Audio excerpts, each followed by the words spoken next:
La franc-maçonnerie forestière est un héritage rare et mystérieux, à la croisée de la maçonnerie spéculative et des traditions celtiques.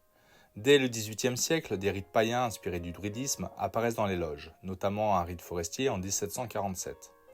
Mais rapidement christianisé, puis affaibli par la disparition de l'économie du bois au profit de la métallurgie, il finit par s'éteindre.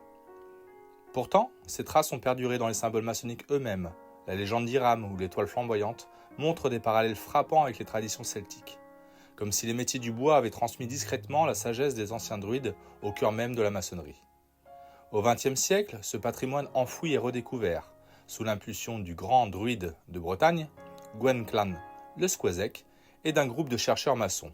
Un travail patient d'archéologie spirituelle permet de reconstituer ces rituels. Après des années de réflexion, la décision est prise, le 1er novembre 1993, jour de Samhain, la franc-maçonnerie forestière renaît officiellement avec la création de la vente des forestiers d'Avalon. Mais beaucoup de zones d'ombre subsistent encore.